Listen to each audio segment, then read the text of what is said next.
15वा दिवस जादूने सुधारा तुमचे नातेसंबंध.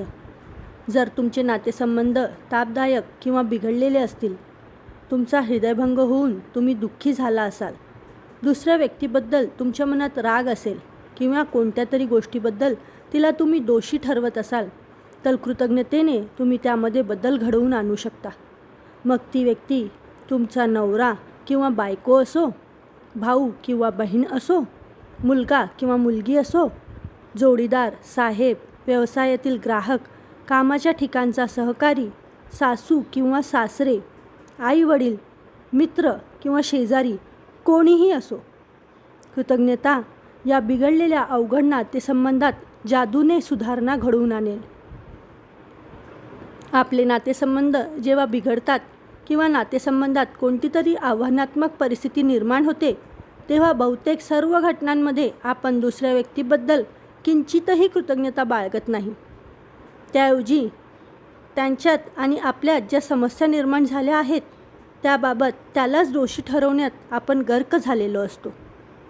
याचाच अर्थ आपल्यात कृतज्ञतेचा किंचितसुद्धा अंश नसतो. दुसऱ्यावर दोषारोप करून तुमचे नातेसंबंध कधीच सुधारणार नाहीत आणि तुमच्या आयुष्यातही कधी सुधारणा घडून येणार नाही.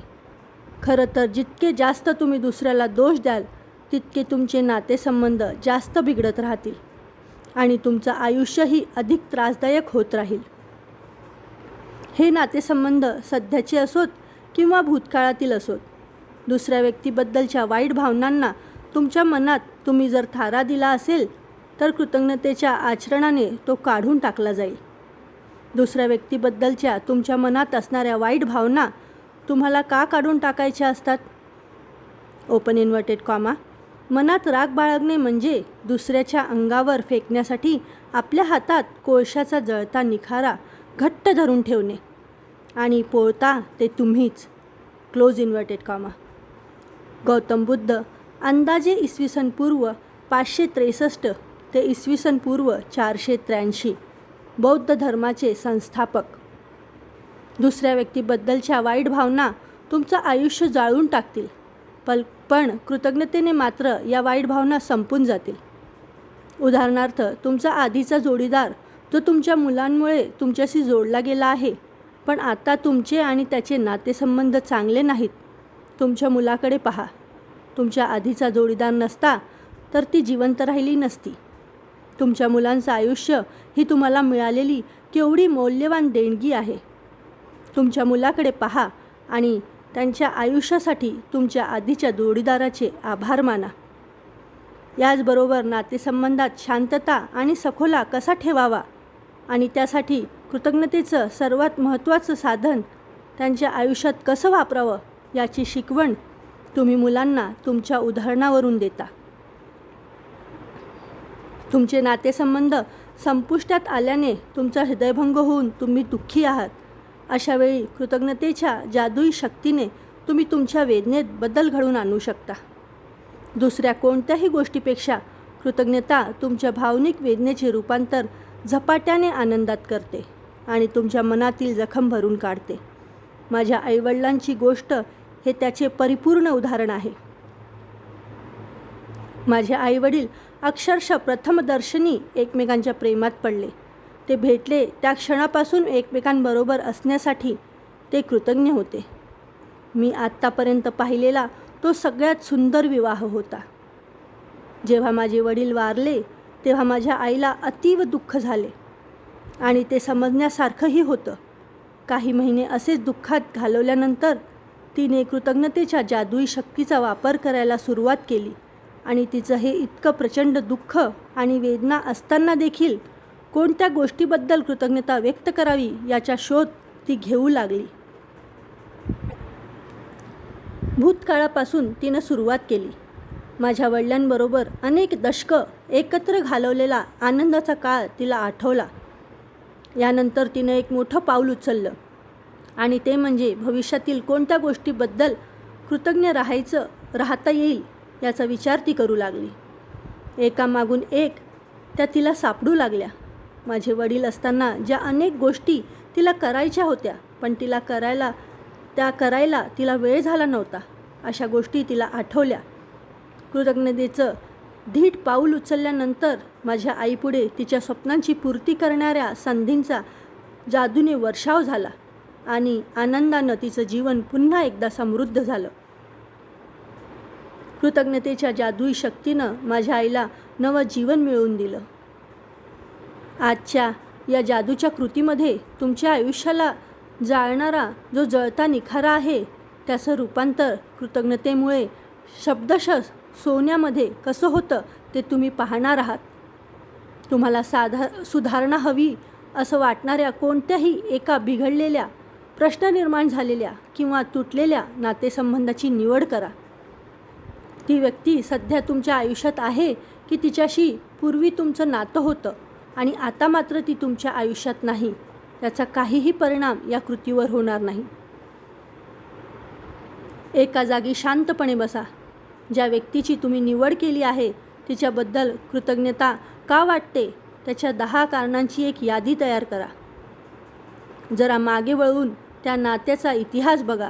त्या व्यक्तीच्या कोणत्या गोष्टी तुम्हाला महत्त्वाच्या वाटतात किंवा त्या नात्यातून तुम्हाला महत्त्वाचं असं काय मिळालं ते यादीमध्ये लिहा.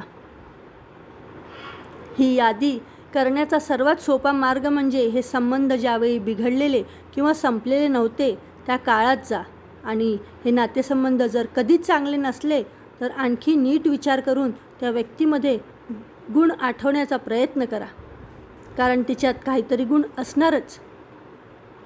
कोण बरोबर आहे, कोण चूक आहे हे ठरवण्यासाठी ही जादूची कृती नाही.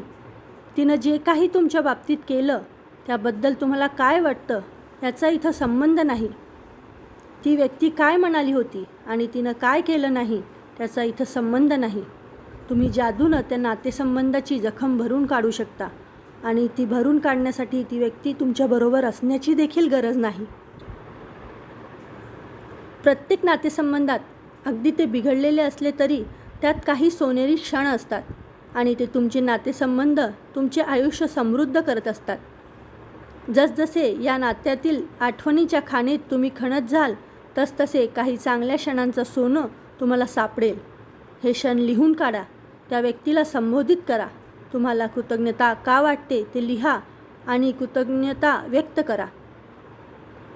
नाव: मी कृतज्ञ आहे. कारण: कशासाठी. क्रमांक 1: अजय, आपण जो काळ एकत्र घालवला त्याबद्दल मी कृतज्ञ आहे. आपला विवाह जरी टिकला नाही तरी त्यापासून मी खूप काही शिकले. आज माझ्यात जास्त समज आली आहे. माझ्या विवाहापासून मी जे काही शिकले त्याचा उपयोग आज मला अनेक नातेसंबंधात होत आहे. क्रमांक 2: अजय, आपला विवाह टिकावा म्हणून तू हर तऱ्हेने प्रयत्न केलेस. लग्नानंतर 10 वर्ष आपण एकत्र राहिलो याचा अर्थच तू प्रयत्न केलेस असा होतो. याबद्दल मी कृतज्ञता व्यक्त करते. क्रमांक 3: अजय, आपल्याला मुलं झाल्याबद्दल मी तुझे आभार मानते. तुझ्याशिवाय हे शक्यच झालं नसतं. त्याच्यामुळे माझा प्रत्येक दिवस आनंदात जातो. त्याबद्दल मी कृतज्ञता व्यक्त करते. क्रमांक 4: अजय, मी ज्यावेळी मुलांकडे बघण्यासाठी घरी राहत होते त्यावेळी अतिशय मेहनत करून जादा तास काम करून तू घराचा भार सांभाळलास. त्याबद्दल मी कृतज्ञता व्यक्त करते. आम्ही सगळेच तुझ्यावर अवलंबून असल्यामुळे तुझ्यावर मोठी जबाबदारी होती. ती तू पेलल्याबद्दल मी तुझे आभार मानते.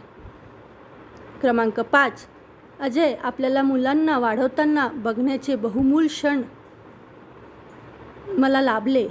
त्यांना पहिल्यांदा बोलताना, चालताना पाहण्याचे भाग्य मिळालं. त्याबद्दल मी कृतज्ञ आहे.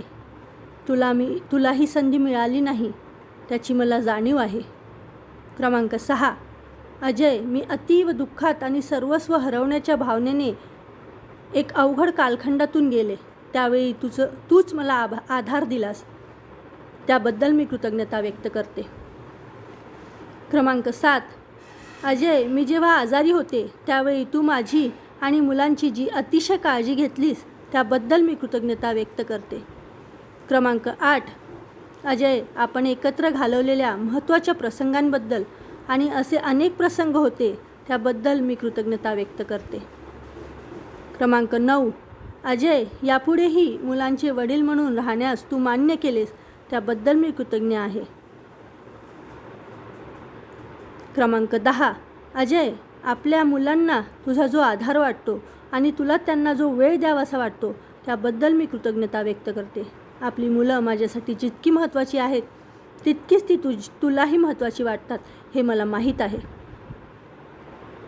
त्या व्यक्तीबद्दल तुम्हाला कृतज्ञता का वाटते याबाबत 10 प्रसंग लिहून झाले की त्या व्यक्तीबद्दल, तिच्या नात्याबद्दल तुम्हाला जरा बरं वाटू लागेल.